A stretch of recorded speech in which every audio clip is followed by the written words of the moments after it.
Hey, what it do, y'all? It's your boy YouTube Blue coming back at you again, man, on this beautiful, hot, 90-degree Sunday afternoon now. Just got out of church, had to, get my video in for today.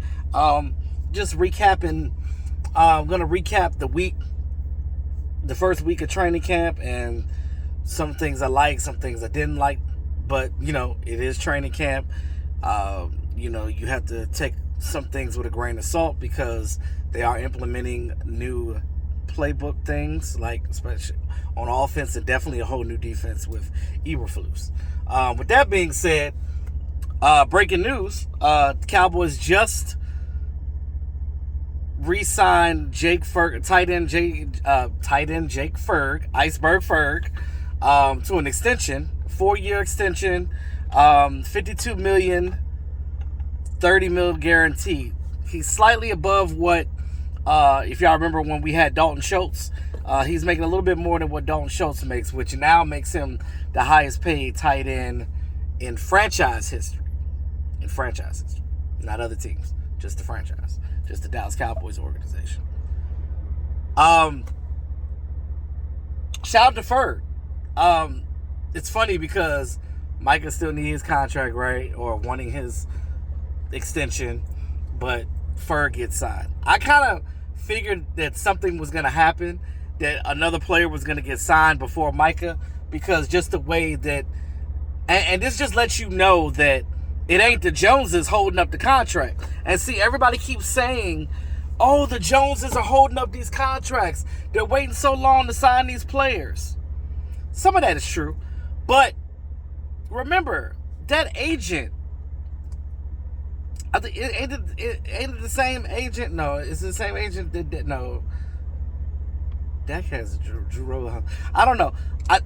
Whatever that agent, I keep forgetting his name, but clearly Jerry did too. But apparently he don't like the Joneses because Micah agent playing hardball. They're trying to bend the Cowboys over, and I guess the Joneses ain't having that. So they already had a number and year of what they want to do with Micah Parsons, and they already talked to Micah Parsons about what that entails as far as money wise. But again, it's the agent, clearly, because Jake Ferguson's agent was like, yeah, let's get this done, let's get it out the way. 52 mil, 32 guaranteed, 13 mil a year, let's do it. Let's do it.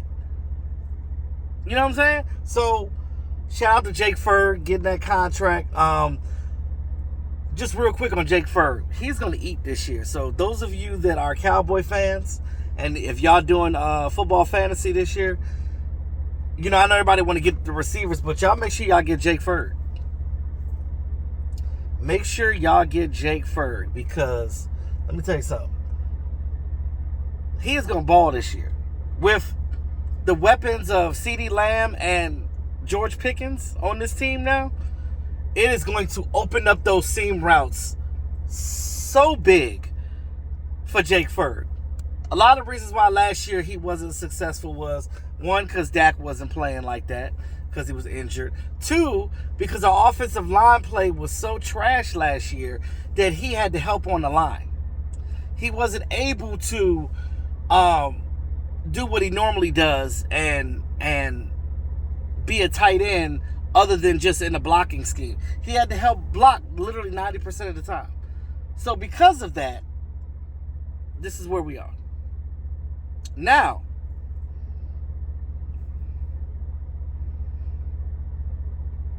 them seam routes about to be ridiculous. Dak is probably the happiest person right now. Not because of his money, not because of him now, being a father, and I guess a husband now, because didn't he propose to his girl too? Yeah, so that happens. And redoing his mansion. There's a lot of exciting things going on in his life right now. But on the field, actually having these weapons now at his disposal, it's going to be awesome. Imagine if we still had Amari Cooper, too. Oh, my God. That would have been ignorant. Tolbert probably wouldn't even be on this team. Because it'd be Amari Cooper, CeeDee Lamb. Imagine Amari Cooper, CeeDee Lamb, and George Pickens, your top 3 wide receivers. Technically, all 3 of them are number ones. So that would have been. We would never run the ball. And I'm gonna get into the running game in a minute. But yeah, so as far as Ferg goes, positive there. He's gonna have a good year this year. He's gonna ball out, and no doubt. With that being said, recapping this week, let's start with the injuries that we had this week, and as of yesterday, Paris Campbell. I know half of y'all don't know or don't care who that is. Former Eagles wide receiver, now Dallas Cowboys wide receiver. He's a speedy guy, but I don't really see him making the roster, especially now because he just went out with an apparent leg injury. He had a couple of good plays in the first day of practice, first day or two of practice, but we don't know what the injury is yet. It just says right now it's a leg injury, so we'll see what's up with that. Terrence Steele goes down with a high ankle sprain, or what they say. Normally when you have a high ankle sprain, you're out for at least a month, but they're saying that he's day-to-day, week. They're evaluating it, and they're saying that it's not as bad. Jane Slater was saying on her X, shout out to Jane Slater, that it's not as bad as they think. So we'll see what's going on with that. Deron Bland and Kenneth Murray was absent from practice yesterday because they're expecting the birth of a child. You know what's funny? You notice that like these players, like when they be having kids, right? You ever notice that their kids always be born around training camp? What's up with that? I guess it's a certain time when they getting it in, right? They getting it in, and they like, yeah, training camp, baby, on deck. But yeah, I just thought that was funny. But congratulations to them on the birth of their expecting their child. Maris Lewis-Fowl been standing out early. The future of this linebacker core is going to be him and Overshown. Once Overshown gets, oh my God, I wish he was healthy right now. Seeing both of them on the field together, running around as dynamic as both of them are, a beautiful thing to see. Sam Williams, ever since his injury, he came back. So much energy and intensity right now. Like, I'm loving, he always had a good first step, but I think that, our defensive line rotation is going to be nasty. I questioned it before, but the only thing I really question is that defensive tackle position. Because Mozzie is still looking sluggish. He's still getting off the ball late. He's getting off the snap late, and I don't understand what's going on with that. Mozzie got to fix that. This is year 3 now, Mozzie. If you don't figure it out this year, bro, you're not gonna be here. You're not getting a second contract. They're just gonna let you go, and it sucks for him. But hopefully we can see more from Mozzie, because Osa can't do it by itself. I mean, what are you gonna do? Put Solomon Thomas in there? You can't expect the rookie Joe Toia to be out there doing a bunch of stuff. You know what I'm saying? Because he's a rookie. And he's a later round draft pick as well. But like I said, never say never. Kaiir Elam is out here. Balling. Got a pick 6. Other interceptions in the game, in the practice. Sorry. And then he took a fan's kid and put him up in the air like a trophy. And like it was like Lion King. It was hilarious. I saw the video. It was hilarious. And then the dad responded to the video. He was like, "That's me and my son." Great sport. The dad was a good. Shout out to the father of that kid. Great sport for that. I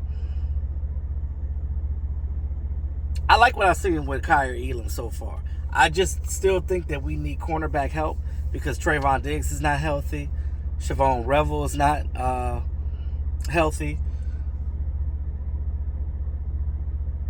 Kalen Carson, still trying to figure out his thing. He's doing okay right now in practice, but we need more. I like what I see with Wanye Thomas. He's coming out here showing and proving that he deserves a spot on this team. In the starting lineup, that is. because they be having him with the 2s and 3s. I'm like, nah, you need to be with the 1s, bro. Make him that slot. Put him in that slot. Malik Hooker is out here balling and showing that why he was originally a first-round pick back in the day. You know, because Malik Hooker is, you know, he's been in the league for some time, you know. Formerly the Colts, but been with the Cowboys ever since. I loved when we initially got Malik Hooker because I always thought he was good. Everybody, you know, was just so iffy about him, but no, I always gave Malik Hooker his credit. Same thing with Donovan Wilson. A lot of guys were down on Donovan Wilson because they said that he's not good in coverage, which he's not great, but if you play him to his strengths, he's going to be definitely good for you. He played well when Dan Quinn was here. You just utilize him the way Dan Quinn did, and you'll be fine. He's a box safety. We know that. But he's a thumper, and he's going to hit. So bring his ass up and let him hit. That's it.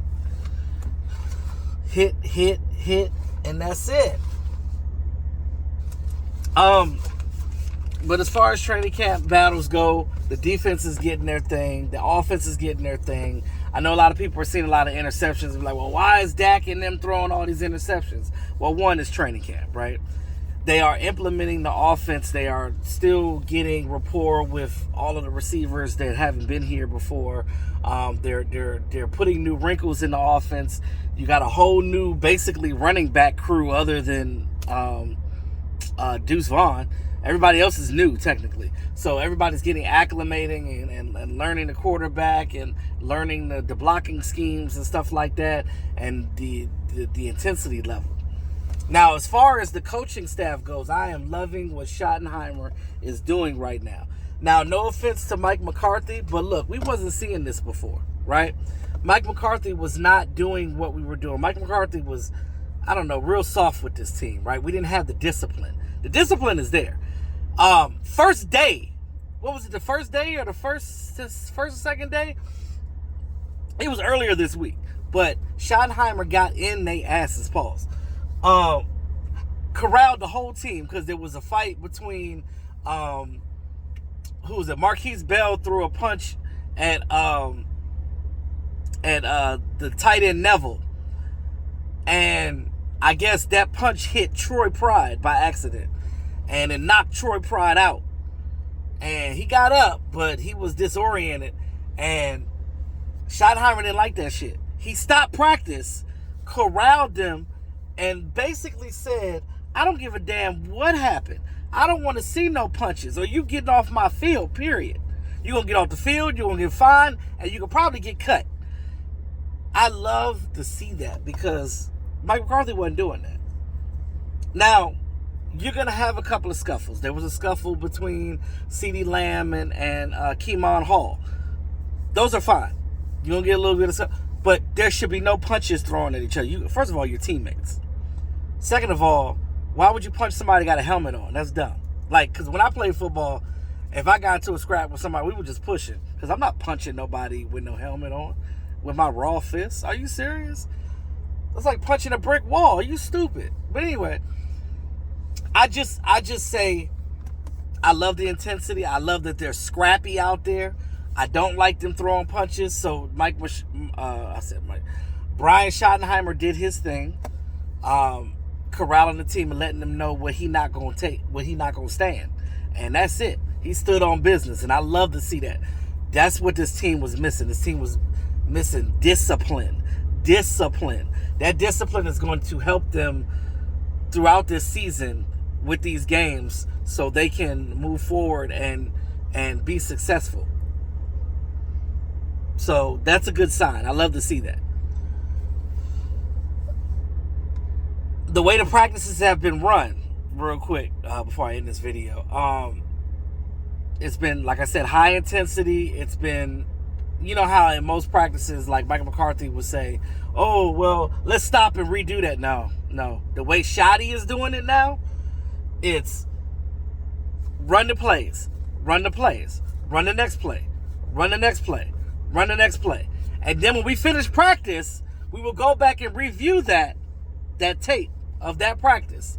And he'll go back in the meeting room and then point out where we messed up at, where they need to improve, you should have did this and not did that type of thing. So yes, I'm loving that. I'm loving that. I'm loving to see that. So with that being said, that's the recap of pretty much the first week. I may have missed a couple of things, but I didn't want to make the video too long. But yeah, so with that, Jake Ferguson being signed today to a 4-year extension. Let's just get Micah signed, and I guess we'd be cool. I'm liking what I'm seeing so far. I know that some things are faltering, but that's only because they're still acclimating things, right? The running backs, I mean, you're really not going to see what they can do until the pads come on today. So they're going to do their blue and white scrimmage later on this afternoon. I know California is 3 hours behind us here on the East Coast. So I guess if they do it at 4, I don't know what time they're doing it, but I'm assuming they'll do it at 4 o'clock because I know they did it at 4 last year. But if they're doing it at 4 o'clock, I got to go back and look at the schedule. But if they're doing it at 4 o'clock, then it's going to be later here. So I'll probably be, getting ready for bed by the time I watch their scrimmage. But it's all good, though. But it is what it is. But like I said, I'm liking what I'm seeing so far. Shout out to Shoddy. Keep it up, Shoddy. Keep that discipline up. And keep churning this roster, right? I like the addition of James Houston. They ended up releasing Luigi Villain the first day of camp, and I know that sucks. You getting ready for camp, and then the team tell you, oh, you cut. You're like, damn. So I flew all the way here for nothing? Damn, that sucks. So James Houston is now in his spot, and he's a pretty good player. I think he had like 8 sacks his rookie season with Detroit. So was it Detroit he was with? I think so. Yeah, but yeah, pretty good player. So definitely a compliment to these guys. I'm loving what I'm seeing by Donovan Ezaraku. Ezaraku is out here running hard and showing moves like he's a veteran already. Like, most defensive ends, when they come into the league, they have to build up their chops. They have to build up their speed. This dude is already there. He's like at Sam Williams level. So I'm like, dang. Like, so now you got 2 Sam Williams on the team. I'm loving it. I can't wait till they scrimmage with the Rams on Tuesday. That's the scrimmage I want to see, when they scrimmage against the Rams, because we got punked by the Rams in the past. I don't think that's going to happen this year because Shoddy ain't having that. But like, share, subscribe to the channel. Let me know what you think about Jake Ferguson now still being on this team another 4 years. With that being said, man, it's your boy E2 Blue, always keeping it real. Talk to y'all soon.